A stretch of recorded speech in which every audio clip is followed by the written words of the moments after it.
प्रदोष भी। और माघ महीने का प्रदोष के दिन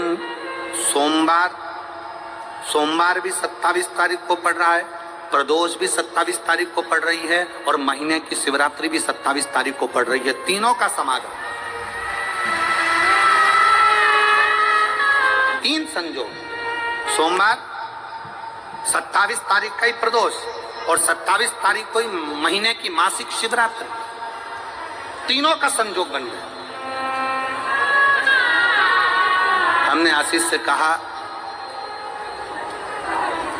दुनिया के लोग कुंभ में त्रिवेणी के घाट पर जा रहे हैं, पर मेरे भोले बाबा ने यहाँ त्रिवेणी इकट्ठी कर मेरे शिव। एक निवेदन सभी श्रोता बहन भाइयों से, कथा आस्था चैनल पर जो सुन रहे हैं, फेसबुक यूट्यूब पर जो सुन रहे हैं और पंडाल में बैठकर जो सुन रहे हैं, जिस दिन दिल से हारो ना,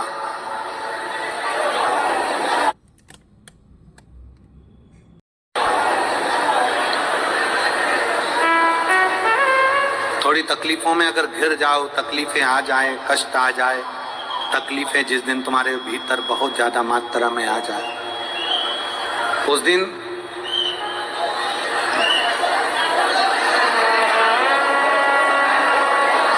तीन बेलपत्र, एक बेलपत्र में पीला चंदन, बीच वाली पत्ती। जिस दिन तुम्हें लगे कि मैं बहुत दुखी चल रही हूं और मेरा काम हो ही नहीं रहा, बहुत तकलीफ की जिंदगी चल रही है, कोई हाथ पकड़ने वाला नहीं है, कोई संभालने वाला नहीं है और बहुत तकलीफ हो, बहुत तकलीफ।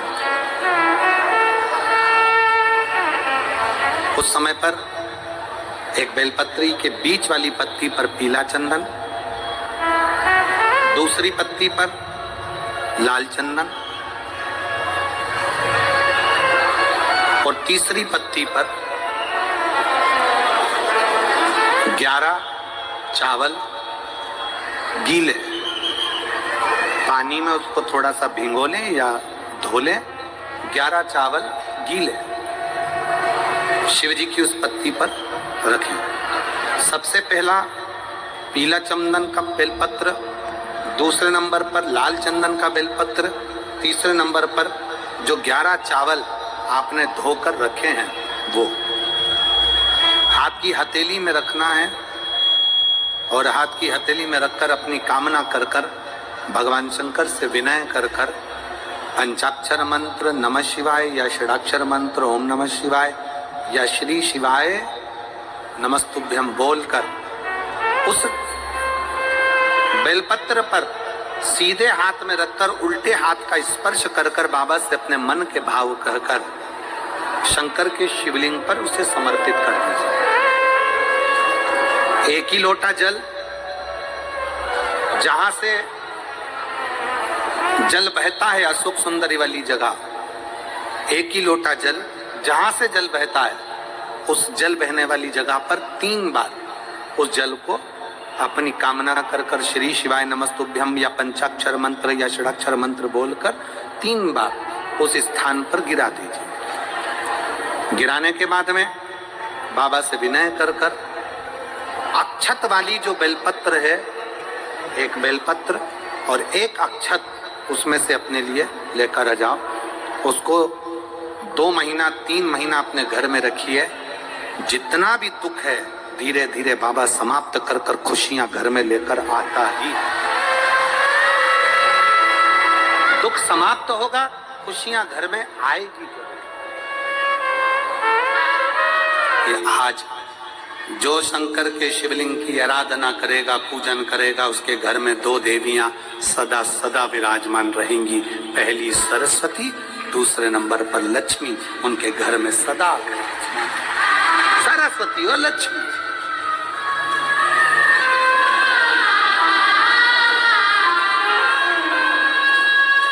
एक देवी का फूल होता है,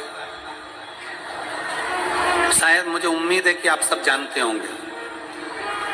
एक देवी का फूल होता है जिसको जायसोन या गूलर का फूल भी कहते हैं, घंटी वाला फूल भी कहते हैं, लाल कलर का होता है।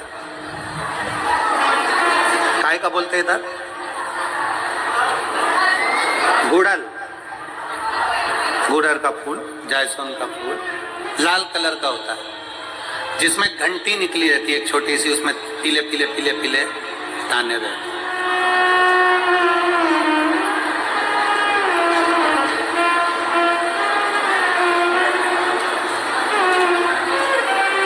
अगर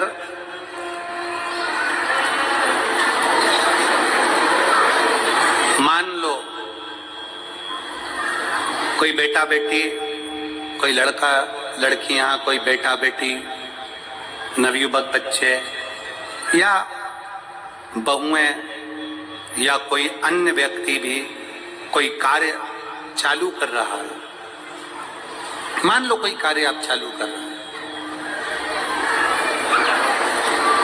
एजुकेशन के लिए बढ़ रहे हैं, या आपने कोई लक्ष्य बनाया है कि मुझे इस कंपटीशन एग्जाम में बैठना है, इस कंपटीशन एग्जाम में बैठना है और मेरा इसमें पास होना जरूरी है,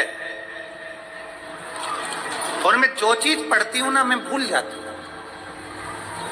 मैं अध्ययन करता हूं और भूल जाता हूं। कई माताएं भी ऐसी हैं 40, 45, 50 साल, 60 साल की हो गई, 60, 70 साल की हो रही हैं, कई बार कह देती है मेरी याददाश्त ठीक नहीं है, मैं कोई सामान रखती हूँ भूल जाती हूँ, मेरी याददाश्त में नहीं रहती। कोई भाई भाई लोग कह देते हैं मेरी याददाश्त में नहीं रहता, भूल जाता हूँ।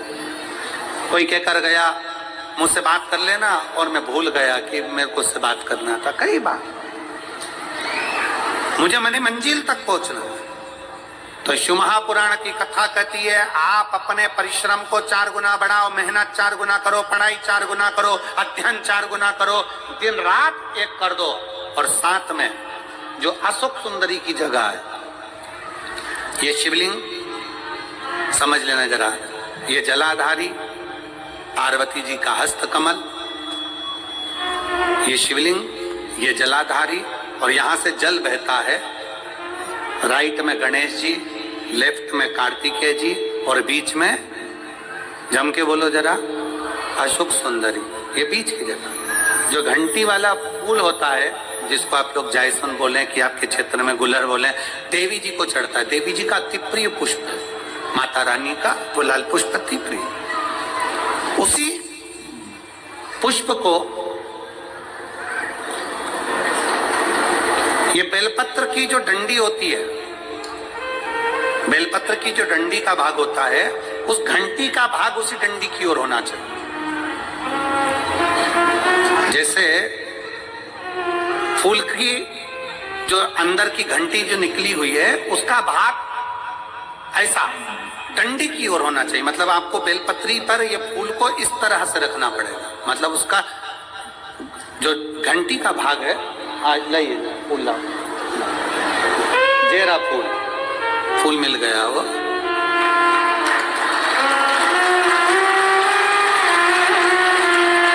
फूल मिल गया। भारत में फूल जल्दी मिल भी जाता है,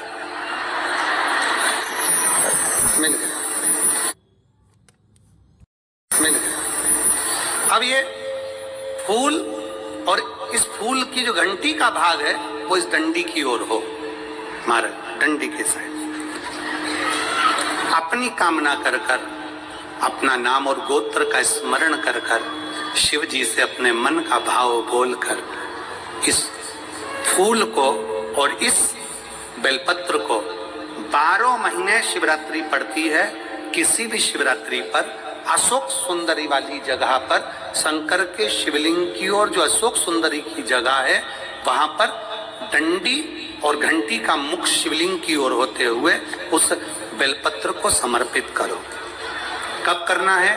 पहले 1 लोटा जल समर्पित कर कर, फिर ये बेलपत्र अपनी कामना कर कर, बाबा से विनय कर कर, बाबा मेरा ये कंपटीशन एग्जाम है, मैं पढ़ूंगी, 4 गुना मेहनत करो, अध्ययन करो, अच्छी पढ़ाई करो, दिल से पढ़ो, रात दिन एक कर दो, और 1 घंटी का पुष्प, 1 बेलपत्र, जब तक तुम्हारा एग्जाम ना आए, 4 महीना, 5 महीना, 3 महीना, प्रत्येक शिवरात्रि, हर महीने शिवरात्रि आती है, प्रत्येक शिवरात्रि पर समर्पित करो।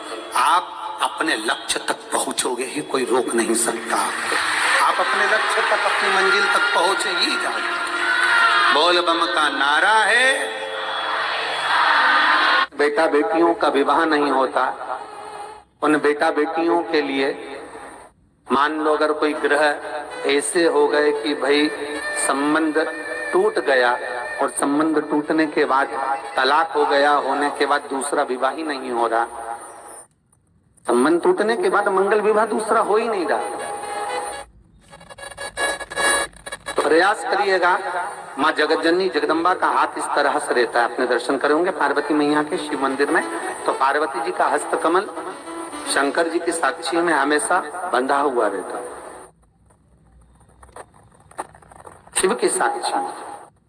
महाराज प्रदोष काल में, प्रदोष के दिन, कभी भी किसी भी प्रदोष के दिन, वैसे तो मूल है इसमें सोम प्रदोष का वर्णन, सोमवार की जो प्रदोष पड़े उसका मूलता माना गया है, पर आप प्रयास करना कि किसी भी प्रदोष के दिन जिसका तलाक हो चुका हो, जिसका संबंध खराब हो चुका हो, संबंध हो ही नहीं रहा हो वापिस से, सोम प्रदोष के दिन जहां मां जगतजननी का हस्त कमल बंधा रहता है और शंकर भगवान का शिवलिंग है। आप लोगों ने कथा सुनी होगी कि सबसे पहली यज्ञोपवीत संस्कार, सबसे पहला यज्ञोपवीत संस्कार किसका हुआ था और किसने किया? महाराज सबसे पहला यज्ञोपवीत माता ललिता देवी ने भगवान शंकर को यज्ञोपवीत धारण करवाया।